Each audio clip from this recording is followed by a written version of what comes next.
जय हिंद दोस्तों। आज हम लोग दिसंबर सीटेट एग्जाम 2024 के लिए एसएसटी को पढ़ रहे हैं। इसमें आज हम लोग पढ़ने वाले हैं दोस्तों चैप्टर नंबर 13 से, जो कि ये वास्तुकला से संबंधित चैप्टर है। तो चलिए देखते हैं हम लोग। इसमें क्वेश्चन नंबर पहला दिया गया है कि मंदिर नगर के निर्माण की प्रक्रिया के क्रम अनुसार लगाएं। तो इसमें सबसे पहले क्या आएगा? तो सबसे पहले आएगा इसमें दोस्तों, शासक मंदिरों को भूमि एवं धन अनुदान में देते थे। ये जो कि पहले स्थान पे आएगा। फिर उसके बाद आएगा तीर्थयात्री मंदिर को जाते और दान दक्षिणा दिया करते थे। ये दूसरे नंबर पे आएगा। फिर तीसरे नंबर पे आएगा कि मंदिर के कर्ता धर्ता मंदिर के धन को व्यापार एवं साहूकार में लगाते थे। ये तीसरे नंबर पे आएगा।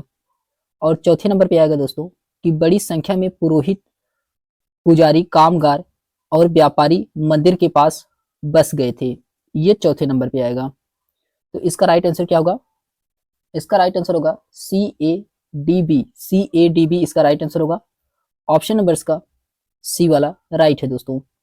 इसके एक्सप्लेनेशन दिया गया है कि शासक मंदिरों को भूमि एवं अनुदान, धन और अनुदान देते थे।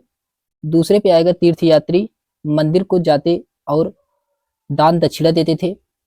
तीसरा है कि मंदिर के कर्ता धर्ता मंदिर के धन को व्यापार एवं साहूकार में लगाते थे। चौथा है कि बड़ी संख्या में पुरोहित, पुजारी, कामगार और व्यापारी मंदिरों के पास बस गए थे। फिर क्वेश्चन नंबर सेकंड है कि पिस्तक का क्या अर्थ है, जो मुगल काल वास्तुकला का एक महत्वपूर्ण पहलू है। तो ये मेहराब प्रवेश द्वार है। मेहराब प्रवेश द्वार, ऑप्शन नंबर का बी वाला राइट आंसर होगा। इसके एक्सप्लेनेशन दिया गया है कि 1192 में भारत में तराइन के द्वितीय युद्ध के बाद तुर्की सत्ता की स्थापना के साथ अन्य क्षेत्रों सहित वास्तुकला में भी महत्वपूर्ण परिवर्तन आए, जिनमें भवनों के मेहराबदार प्रवेश थे, जिन्हें पितसक कहा गया है। इनकी बनावट नीचे से सीधी व शीर्ष पर जाकर गोलाई के लिए त्रिभुजाकार थे। इन दरवाजों की ऊंचाई व आकर्षण बढ़ा। विकास क्रम में इनकी लंबाई बढ़ती गई और लोदी काल में यह पूर्ण विकसित की अवस्था में पहुंच गए थे। फिर क्वेश्चन नंबर थर्ड है दोस्तों। इसमें कहा जा रहा है कि चोल मंदिरों के विषय में निम्नलिखित कथनों में से कौन सा इसमें सही है। तो चोल मंदिर के बारे में बताना है, इसमें से कौन सा कथन सही है। तो इसका राइट आंसर होगा चोल मंदिर आर्थिक, सामाजिक और सांस्कृतिक जीवन के केंद्र थे। ऑप्शन नंबर इसका पहला वाला ही राइट आंसर होगा दोस्तों। इसके एक्सप्लेनेशन दिया गया है कि चोल मंदिर आर्थिक, सामाजिक और सांस्कृतिक जीवन के केंद्र हुआ करते थे। चोल मंदिर अपनी भव्यता के लिए प्रसिद्ध हैं, जैसे बृहदेश्वर मंदिर, तंजाउर मंदिर, ऐरावतेश्वर मंदिर। ये क्या है? ये प्रसिद्ध हैं। फिर क्वेश्चन नंबर 4 है कि जैन और बौद्ध भिक्षु भिक्षुड़ियों के लिए आरंभिक विहार बने होते थे। ये लकड़ी के बने होते थे, लकड़ी के। ऑप्शन नंबर इसका सी वाला राइट आंसर होगा। जैन एवं बौद्ध भिक्षुड़ियों के लिए आरंभिक विहार लकड़ी से बनाए जाते थे। बाद में इनका निर्माण ईंटों का प्रयोग में होने लगा था। फिर क्वेश्चन नंबर 5 है कि कुछ आरंभिक हिंदू मंदिरों में एक हॉल होता है जहां लोग इकट्ठा हो सकते थे। इस स्थान को कहा जाता है, ये मंडप कहा जाता है, मंडप कहा जाता है। ऑप्शन नंबर इसका डी वाला राइट आंसर होगा। इसके एक्सप्लेनेशन दिया गया है कि आरंभिक हिंदू मंदिरों में निर्मित हॉल जहां लोग उपस्थित होकर प्रार्थना या कोई सामूहिक समारोह करते थे, मंडप कहलाता था। जिस स्थान पर मूर्ति स्थापित होती थी उसे गर्भगृह कहा जाता था, तथा गर्भगृह के चारों तरफ दक्षिणा पथ का बना होता था, जहां लोग मंदिर की परिक्रमा करते थे। फिर क्वेश्चन नंबर 6 है कि गर्भगृह कुछ प्रारंभिक हिंदू मंदिरों का सबसे महत्वपूर्ण भाग था। तो सबसे महत्वपूर्ण भाग क्या था? ये सबसे महत्वपूर्ण भाग था दोस्तों वह स्थान जहां मुख्य देवी या देवता की मूर्ति को रखा जाता था। ऑप्शन नंबर इसका डी वाला राइट आंसर होगा। इसके एक्सप्लेनेशन दिया गया है कि गर्भगृह जो कि ये प्राचीन हिंदू मंदिरों का महत्वपूर्ण भाग था, यहाँ पर मुख्य देवी देवताओं की स्थापना की जाती थी। प्राचीन हिंदू मंदिरों का अन्य महत्वपूर्ण भाग गोपुरम यानी कि प्रवेश द्वार या मंडप एकत्रित होने के लिए किए जाते थे। क्वेश्चन नंबर 7 है कि लद्दाख में पाए जाने वाले गंपास क्या है? तो गंपास यह है दोस्तों बौद्ध विहार या मंदिर है। ऑप्शन नंबर इसका पहला वाला सही है। फिर उसके बाद आता है, इसके एक्सप्लेनेशन दिया गया है कि लद्दाख में पाए जाने वाले गंपम्स ये जो कि बौद्ध विहार तथा मंदिर होते थे। यह विहार मंदिर तिब्बती शैली से निर्मित होते हैं। यहाँ पर भिक्षुओं के रहने के लिए निवास स्थान तथा पूजा गृह होता है। फिर उसके बाद क्वेश्चन नंबर 8 है दोस्तों कि शाहजहां द्वारा दीवाने आम बनवाने के संदर्भ में निम्नलिखित में से कौन सा कथन उपयुक्त में से सही है? तो इसका राइट आंसर होगा दोस्तों, प्रजा में संतोष बेहतर शासन में सहायता करता है। ऑप्शन नंबर इसका पहला वाला ही राइट आंसर होगा। इसके एक्सप्लेनेशन दिया गया है कि दीवाने आम जो कि ये सामान्य लोगों के विवादों समस्याओं को समाधान के लिए शाहजहां द्वारा निर्मित कराया गया था ताकि बेहतर शासन के द्वारा प्रजा को संतुष्टि प्रदान की जा सके। क्वेश्चन नंबर 9 है दोस्तों कि तमिलनाडु के चिंगललेपुट जिले में उत्तर मेरु के शिलालेख में निर्धारित नियम के कारण निम्न में से कौन सी सभा के सदस्य नहीं बन सकते थे? तो ये थे दोस्तों वे जिन्होंने अपना हिसाब किताब नहीं दिया था। ऑप्शन नंबर इसका बी वाला राइट आंसर होगा। अच्छा, इसके एक्सप्लेनेशन दिया गया है कि उत्तरमेरु शिलालेख में सभा के सदस्यों की योग्यता का उल्लेख किया गया है जो कि इसमें निम्न प्रकार के हैं। पहला है कि सदस्य की आयु 35 से 70 वर्ष के बीच होना चाहिए, वेदों का ज्ञान रखता हो और 1/2 एकड़ की भूमि का स्वामी हो और जिसका स्वयं घर हो। ये सभी क्या होते हैं? ये सभी सदस्य बनने की योग्यता रखते थे। क्वेश्चन नंबर 10 है कि सूफी संतों के मकबरे को कहा जाता है, ये दरगाह कहा जाता है। ऑप्शन नंबर इसका बी वाला राइट आंसर होगा। सूफी संतों के मकबरों को दरगाह कहा जाता है। यह एक फारसी शब्द है जबकि इसके निवास स्थान को खानकाह कहा गया जाए। फिर उसके बाद आता है क्वेश्चन नंबर 11 है दोस्तों कि मुगल वास्तुशिल्प मिश्रण है। ये मिश्रण है फारसी व भारतीय शैलियों का। ऑप्शन नंबर इसका डी वाला सही है, फारसी व भारतीय शैलियों का ये मिश्रण है। इसके एक्सप्लेनेशन दिया गया है कि मुगलकालीन वास्तुशिल्प फारसी एवं भारतीय शैलियों का मिश्रण है। इस वास्तुशिल्प का उदाहरण मेहराब, गुंबद, हजल को सभा भी कहते हैं, हजल, बुर्ज आदि जैसे बुलंद दरवाजा, ये सभी क्या है? मुगल कालीन की वास्तुशिल्प, ये जो कि फारसी और भारतीय शैलियों का मिश्रण है। फिर उसके बाद आता है क्वेश्चन नंबर 12 है कि निम्नलिखित में से कौन सा 9वीं शताब्दी के मंदिर स्थापत्य कला का हिस्सा था? ये था दोस्तों सजावटी द्वार। ऑप्शन नंबर इसका पहला वाला राइट आंसर होगा। इसके एक्सप्लेनेशन दिया गया है कि 9वीं शताब्दी में मंदिरों के सजावटी द्वार मंदिर की प्रमुख विशेषता थी। इस समय के मंदिर स्थापत्य कला के महत्वपूर्ण अंग थे। फिर क्वेश्चन नंबर 13 है दोस्तों, कथन ए दिया गया है और कथन इसमें बी दिया गया है। आपको इसमें सही आंसर बताना है, कौन सा आंसर इसमें सही है। तो पहले कथन में कहा जा रहा है कि चोल मंदिर धार्मिक, सामाजिक एवं सांस्कृतिक जीवन के केंद्र थे, जो कि कथन ए सही है इसका। कथन बी में कहा जा रहा है कि चोल कांस्य प्रतिमाएं देवी देवताओं की थी पर कुछ प्रतिमाएं भक्तों की भी थी इसमें, जो कि ये भी सही दोस्तों। कथन ए और कथन बी दोनों सही है और इसका स्पष्टीकरण नहीं है, इसलिए ऑप्शन नंबर का बी वाला राइट आंसर होगा। ए और बी दोनों सही है किंतु ए का सही व्याख्या बी नहीं कर रहा है। क्वेश्चन नंबर 14 है दोस्तों कि सूफी संत के मकबरे को जाना जाता है, ये दरगाह के रूप में जाना जाता है। ऑप्शन नंबर इसका सी वाला सही है। इसके एक्सप्लेनेशन दिया गया है कि सूफी संत के मकबरे को दरगाह के नाम से जाना जाता है, जो एक सूफी इस्लामी पुण्य स्थान है।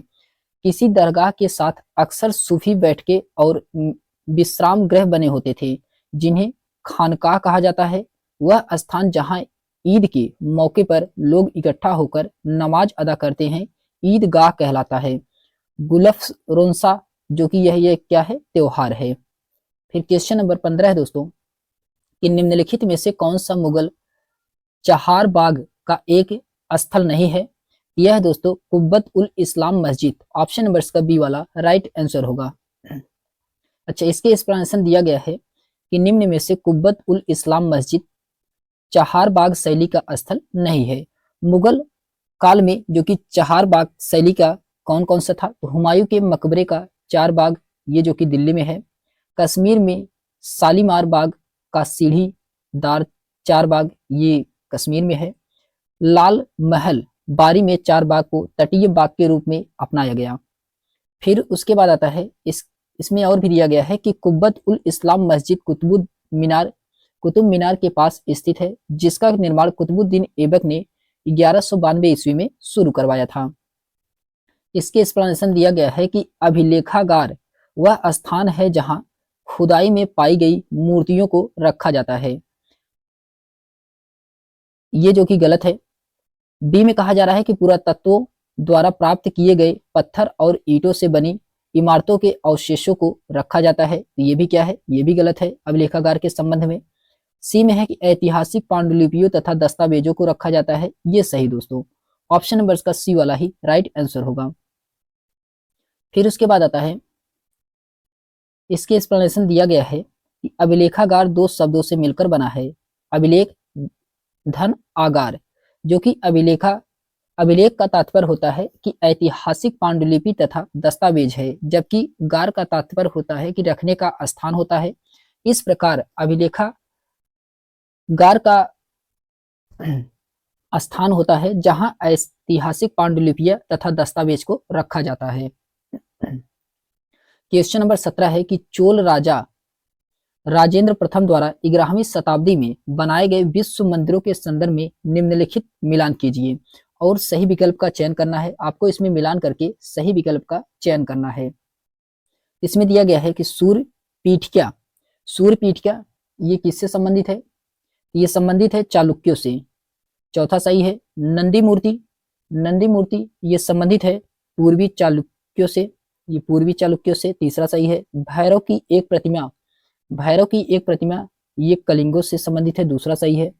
काली की मूर्ति ये पल्लवों से संबंधित है।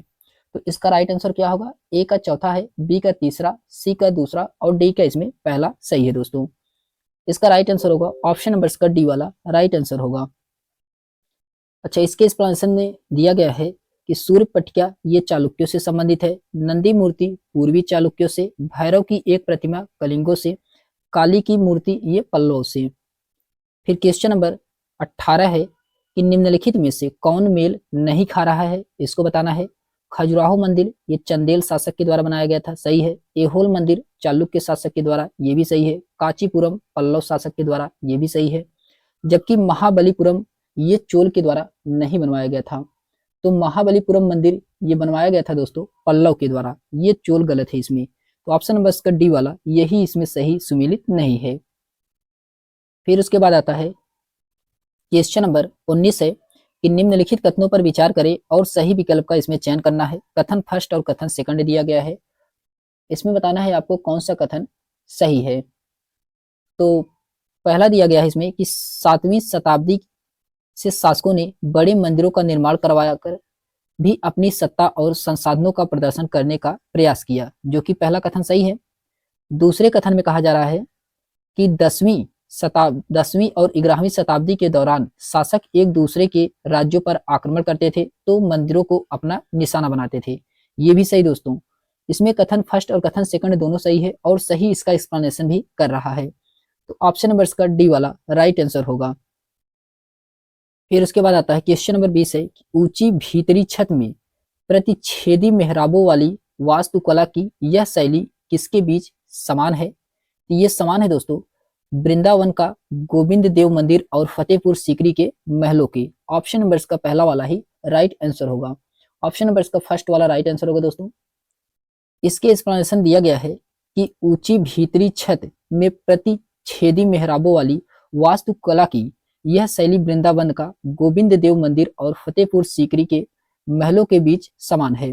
वृंदावन का गोविंद देव मंदिर का निर्माण 1590 में आमेर के राजा मान सिंह ने करवाया और फतेहपुर सीकरी की स्थापना अकबर ने की थी। यह उत्तर प्रदेश के आगरा जिले में स्थित है। राजराजेश्वर मंदिर केरल के राज्य के कुन्नूर के तलीरंबा में स्थित है, और कुतुब मीनार जो कि ये दिल्ली में स्थित है। कुतुब मीनार को बनाने की शुरुआत कुतुबुद्दीन ऐबक ने की थी और इसको पूरा इल्तुतमिश के द्वारा करवाया गया था। फिर उसके बाद आता है क्वेश्चन नंबर 21 है दोस्तों, कि दिल्ली की वास्तुकला के इतिहास की कक्षा में चर्चा के समय शिक्षक को जोर देना चाहिए, तो किस पे जोर देना चाहिए शिक्षक को, इसके बारे में बताना है। तो पहला दिया गया इसमें कि साम्राज्यिक दावे और प्रभुत्व पर, जो कि ये सही है। दूसरे में कहा जा रहा है कि पुरानी वास्तुकला की तुलना में शैलीगत उत्कृष्टता पर, ये सही नहीं है। तो ऑप्शन नंबर इसका पहला वाला ही सही है, केवल ए इसका क्या है, प्रासंगिक है दोस्तों। फिर उसके बाद आता है क्वेश्चन नंबर 22 है, कि 12वीं शताब्दी में प्रयुक्त प्रौद्योगिकी के संबंध में निम्नलिखित में से कौन से कथन सही है। आपको इसमें बताना है कि कौन सा कथन सही है। तो इसमें पहला दिया गया है कथन कि मेहराबों का निर्माण अधिरचना के भार को स्थानांतरित करने के लिए किया जाता था, जो कि सही है, पहला वाला इसका सही है। दूसरे में कहा जा रहा है, कथन बी में कहा जा रहा है कि मेहराब का मध्य भाग आधारशिला कहलाता था, जो कि ये क्या है, ये गलत है दोस्तों। ऑप्शन नंबर इसका पहला वाला ही राइट आंसर होगा, केवल इसमें ए वाला सही है। इसके एक्सप्लेनेशन दिया गया है कि 12वीं शताब्दी में इंडो इस्लामिक वास्तुकला के अंतर्गत मेहराबों का प्रयोग किया गया है। इसका निर्माण अधिरचना के भार को स्थानांतरित करने के लिए किया जाता था। फिर क्वेश्चन नंबर 23 है दोस्तों, इसमें आपको जगहों अथवा समुदायों का उनके शिल्प कला के साथ सुमेलित कराना है, कौन सा इसमें सही सुमेलित है इसको बताना है। तो इसमें दिया गया है बीदर ये जो कि तांबे तथा चांदी में जड़ाई का काम, चौथा सही है। सूरत में क्या होता था, तो सूरत में सुनहरे गोटा किनारियों वाले वस्त्र, तीसरा सही है। पंचाल में क्या होता था, इसमें लौह संबंधित कार्य या लोहार कह सकते हैं आप, ये होता था। और सलियार में क्या होता था, तो बुनाई होता था, दूसरा सही है। इसका राइट आंसर क्या होगा, ए का इसमें चौथा सही है, बी का तीसरा, सी का पहला और डी का इसमें दूसरा सही है दोस्तों। तो इसका राइट आंसर होगा दोस्तों ऑप्शन नंबर इसका डी वाला सही है। फिर उसके बाद आता है क्वेश्चन नंबर 24 है, कि निम्नलिखित में से कौन सा 12वीं शताब्दी में प्रौद्योगिक एवं शैली संबंध दिखाई पड़ने वाला परिवर्तन था। तो ये कौन सा था, ये था दोस्तों चापाकार एवं चूना पत्थर सीमेंट का प्रयोग, ऑप्शन नंबर इसका ए वाला राइट आंसर होगा। इसके एक्सप्लेनेशन दिया गया है कि 12वीं शताब्दी में प्रौद्योगिक एवं शैली संबंधी दिखाई पड़ने वाला परिवर्तन चापाकार एवं चूना पत्थर एवं सीमेंट का प्रयोग था, जो कि 12वीं शताब्दी में दो प्रौद्योगिक एवं शैली संबंधित परिवर्तन दिखाई पड़ लगते हैं। पहला है कि दरवाजों और खिड़कियों के ऊपर की अधिरचना का भार कभी कभी मेहराबों पर डाल दिया जाता था, वास्तुकार का यह चापाकार रूप था। दूसरा है कि निर्माण कार्य में चूना पत्थर सीमेंट का प्रयोग बढ़ गया, यह उच्च श्रेणी का सीमेंट होती थी, जिसमें पत्थर के टुकड़ों के मिलने से कंक्रीट बनती थी। इसी वजह से विशाल ढांचों का निर्माण सरलता और तेजी से होने लगा था। फिर उसके बाद आता है क्वेश्चन नंबर 25 है, कि शासकों द्वारा मंदिर और मस्जिदों का निर्माण किया गया है, तो ये भगवान के साथ अपनी घनिष्ठता घोषित करने के लिए, जो कि सही है। बी में कहा जा रहा है कि शक्ति और वैभव प्रदर्शन के लिए, ये भी सही है।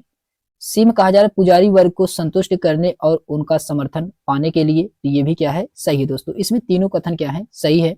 तो ऑप्शन नंबर इसका डी वाला राइट आंसर होगा, ए और बी सी इसमें तीनों सही हैं। इसके एक्सप्लेनेशन दिया गया है कि भगवान के साथ अपनी घनिष्ठता घोषित करने के लिए, शक्ति और वैभव प्रदर्शन करने के लिए, पुजारी वर्ग को संतुष्ट करने और उनके समर्थन पाने के लिए शासक द्वारा मंदिर और मस्जिदों का निर्माण करवाया जाता था। फिर क्वेश्चन नंबर 26 है दोस्तों, कि 12वीं शताब्दी में प्रयुक्त प्रौद्योगिकी के संबंध में निम्नलिखित में से कौन से कथन इसमें सही है। तो आपको बताना है इसमें से कौन सा कथन सही है। तो पहला दिया गया है कि मेहराबों का निर्माण अधिरचना के भार को स्थानांतरित करने के लिए किया जाता था, जो कि पहला वाला क्या है, सही है। बी में कहा जा रहा है कि मेहराब का मध्य भाग आधारशिला कहलाता था, ये क्या है, ये गलत है दोस्तों। ऑप्शन नंबर इसका ए वाला ही राइट आंसर होगा। फिर उसके बाद आता है क्वेश्चन नंबर 27 है, कि निम्नलिखित कथनों को पढ़िए और सही विकल्प का इसमें आपको चयन करना है, कौन सा विकल्प इसमें सही है। तो पहला दिया गया है इसमें अभिकथन ए में दिया गया है कि चोल राजा राजेंद्र प्रथम ने अपनी राजधानी में शिव मंदिर का निर्माण करवाया था और उसे पराजित शासकों से जब्त की गई उत्कृष्ट प्रतिमाओं से भर दिया। ये क्या है? सही है। अभिकथन इसका ए सही है। कारण आर में कहा जा रहा है कि राजा मंदिरों के निर्माण अपनी शक्ति, धन संपदा और ईश्वर के प्रति घनिष्ठता के प्रदर्शन हेतु करते थे। तो ये भी क्या है? ये भी सही है और सही इसका एक्सप्लेनेशन भी कर रहा है। तो ऑप्शन नंबर इसका पहला वाला ही राइट आंसर होगा दोस्तों। फिर उसके बाद आता है,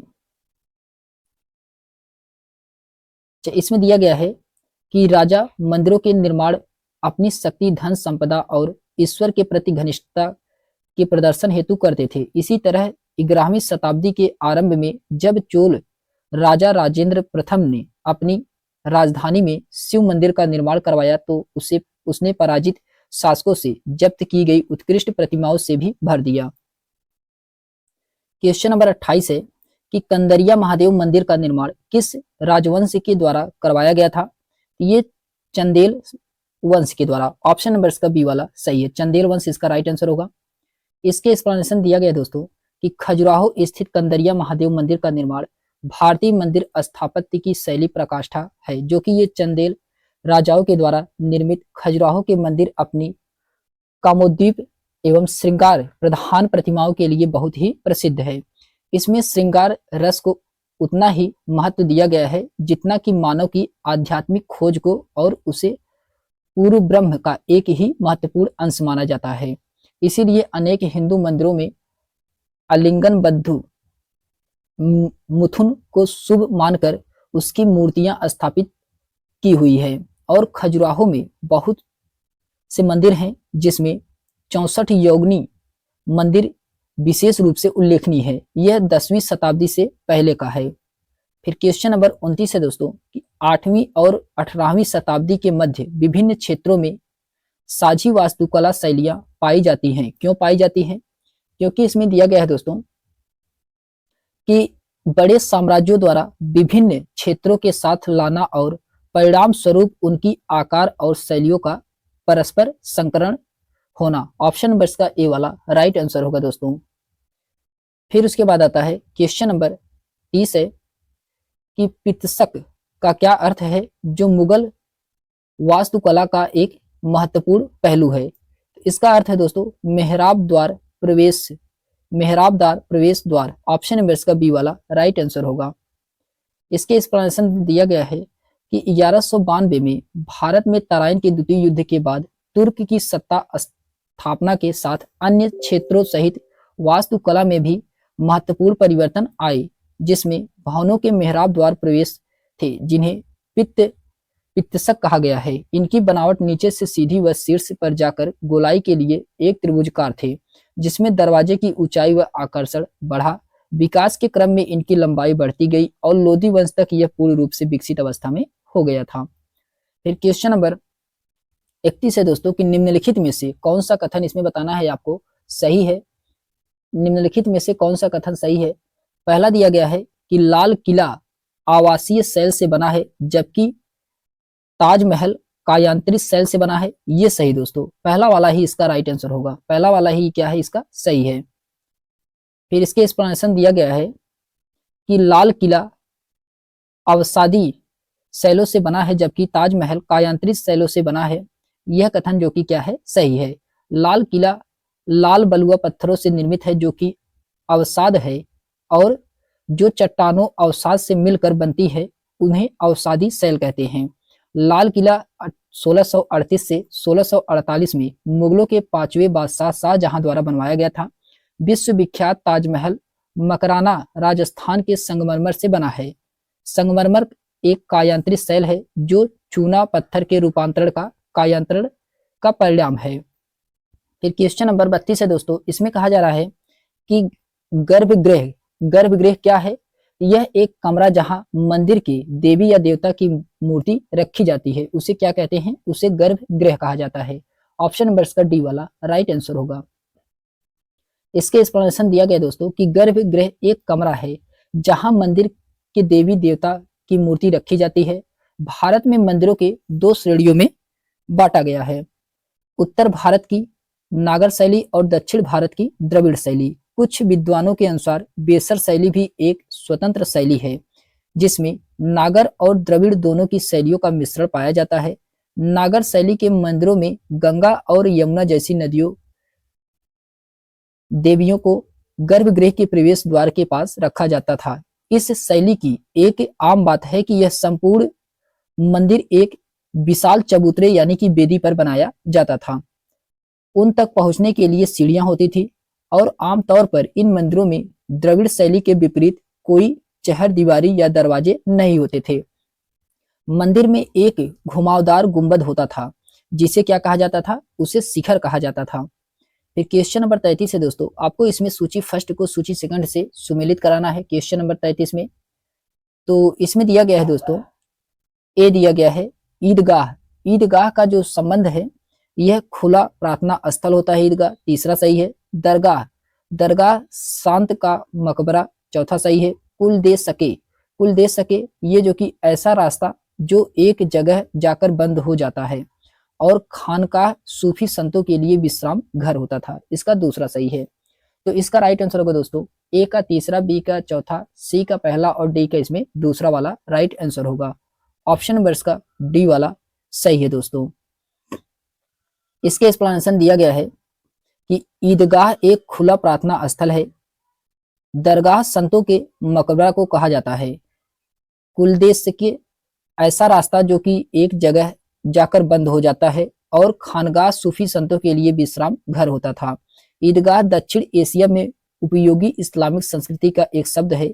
ईद उल फित्र और ईद अल अजहा के पर्व के अवसर पर सामूहिक प्रार्थनाओं के लिए उपयोग किए जाने वाला स्थल या मैदान है। खास तौर पर रमजान और बकरीद के मौके पर नमाज पढ़ी जाती है। दरगाह एक सूफी इस्लामिक पूरी स्थल है जिसे अक्सर किसी प्रतिष्ठित सूफी संत पीर वाली या कब्र पर बनाया जाता है। स्थानीय मुस्लिम तीर्थ यात्रा के उद्देश्य से किसी दरगाह की यात्रा करते हैं। खानकाह शब्द का अर्थ होता है कि विश्राम घर या शब्द खास सूफी संतों के लिए रहने वाला स्थान। फिर उसके बाद आता है क्वेश्चन नंबर 34 है कि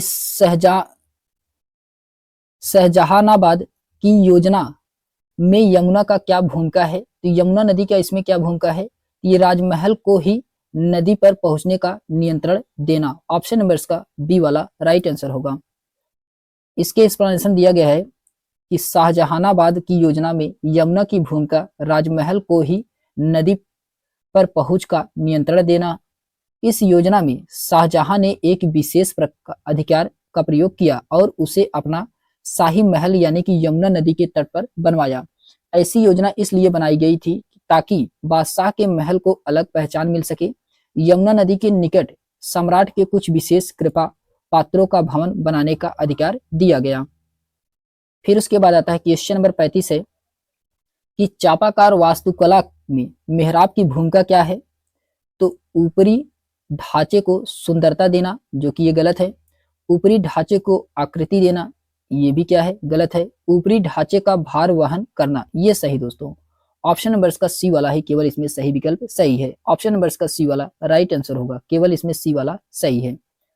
फिर उसके बाद आता है क्वेश्चन नंबर 36 है कि सही अर्थों वाले शब्दों का मिलान कीजिए। आपको इसमें सही अर्थों वाले शब्दों का मिलान करना है, कौन सा इसमें सही है। तो इसमें दिया गया है कि स्तूप, स्तूप ये जो कि टीला होता था। मंडप, मंडप क्या होता है, तो ये हॉल होता है मंडप। और शिखर क्या होता है, तो टावर होता है। तो ए का दूसरा सही है, बी का तीसरा और सी का इसमें पहला सही है। ऑप्शन नंबर इसका ए वाला राइट आंसर होगा दोस्तों। ऑप्शन नंबर इसका पहला वाला ही राइट आंसर है। इसके एक्सप्लेनेशन दिया गया है कि स्तूप टीला ये जो कि क्या होता था, स्तूप एक गोल टीले के आकार की संरचना होती है। मंडप यानी कि हॉल क्या होता है, भारतीय स्थापत्य कला के संदर्भ में स्तंभों पर खड़े बाहरी हॉल को मंडप कहते हैं।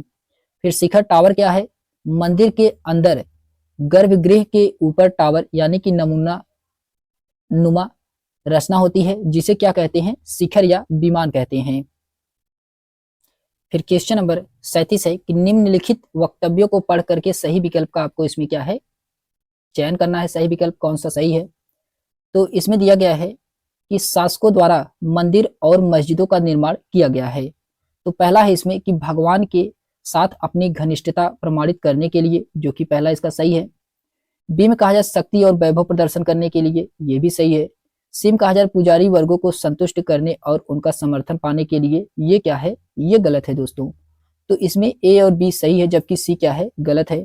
ऑप्शन नंबर इसका ए वाला राइट आंसर होगा। ए और बी क्या है इसमें सही है। इसके एक्सप्लेनेशन दिया गया है कि शासक द्वारा 12वीं शताब्दी में मंदिर और मस्जिदों का निर्माण बहुत ही सुंदर तरीके से किया गया था, क्योंकि वे उपासना के स्थल थे। इसके द्वारा वे अपनी शक्ति यानी कि धन, वैभव तथा शक्ति भाव का प्रदर्शन करते थे। इससे पुजारी वर्ग को संतुष्ट करते थे तथा उनका समर्थन पाते थे। साथ ही वे भगवान के साथ अपनी घनिष्ठता भी प्रमाणित करते थे। फिर क्वेश्चन नंबर 38 है कि इमारतें और किले हमें समझाने में सहायक होती हैं। तो क्या समझाने में सहायक होती हैं इमारतें और किले? तो ऐतिहासिक काल के वास्तुकारों की सृजनात्मक और बुद्धिमत्ता, ये जो कि क्या है, ये गलत है दोस्तों। राजाओं के द्वारा निर्माण कार्य को संरक्षण देना और आवश्यक समझना, ये भी गलत है। जन प्रशंसा प्राप्ति साधन के रूप में भवन निर्माण का महत्व को, ये सही है, सी वाला इसका सही है। और फिर डी में कहा जा रहा है उस काल में लोगों को तकनीकी और परिष्कृत कौशल को, ये भी सही। इसमें डी और सी इसमें सही दोस्तों। ऑप्शन नंबर इसका डी वाला राइट आंसर होगा। डी और सी इसका क्या है, सही है। सी और डी इसका राइट आंसर होगा। ऑप्शन नंबर इसका डी वाला राइट आंसर होगा। फिर क्वेश्चन नंबर 39 है दोस्तों कि मुगलों के अधीन वास्तु विकास के संबंधित निम्नलिखित में से कौन सा प्रश्न आलोचनात्मक सोच कौशल को बढ़ावा देता है? तो कौन सा है ये जो कि कौशल को बढ़ावा देता है? तो इसका राइट आंसर होगा दोस्तों, भारत में मौजूद वास्तुकला शैलियों में मुगलों में कैसे योगदान दिया है। ऑप्शन नंबर इसका बी वाला ही राइट आंसर होगा। फिर क्वेश्चन नंबर 40 है कि निम्नलिखित में से कौन सा वास्तुकला से संबंधित कथन सही नहीं है। तो आपको बताना है कौन सा इसमें जो सही नहीं है। तो पितरा दूरा दो ऊर्ध्वाधर खंभों के आर पार अनुप्रस्थ सहतीर रखने की एक तकनीकी थी, ये जो कि क्या है, ये सही नहीं है दोस्तों। ऑप्शन नंबर इसका सी वाला ये क्या है, गलत है।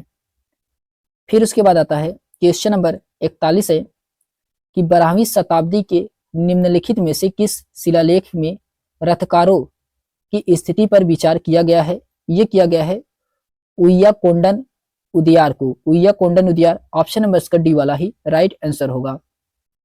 इसके एक्सप्लेनेशन दिया गया दोस्तों कि 12वीं शताब्दी के उय्याकोंडन उदियार शिलालेख में रथकारों की स्थिति पर विचार किया गया है। यह शिलालेख तिरुचुनापल्ली तालुका से संबंधित है, जो कि वर्तमान में तमिलनाडु में स्थित है। वेलुवमपट्टू कोयम्बटूर जिला तमिलनाडु पर वेट्टुलुरटूर लिपि में लिपिबद्ध एक तमिल शिलालेख है, जो कि चालुक्य वंश की बादामी शाखा को मूल शाखा कहा जाता है। इसके संस्थापक पुलकेशिन प्रथम थे। फिर उसके बाद आता है दोस्तों चैप्टर नंबर 14 है कि सामाजिक परिवर्तन। चैप्टर नंबर 14 है कि सामाजिक परिवर्तन। तो इसको हम लोग नेक्स्ट वीडियो में देखेंगे दोस्तों, सामाजिक परिवर्तन को। तो आज के लिए बस इतना ही, मिलते हैं हम लोग एक नेक्स्ट वीडियो में। अगर यह वीडियो आपको पसंद आई हो तो चैनल को लाइक शेयर सब्सक्राइब अवश्य करें। तो आज के लिए बस इतना ही, धन्यवाद।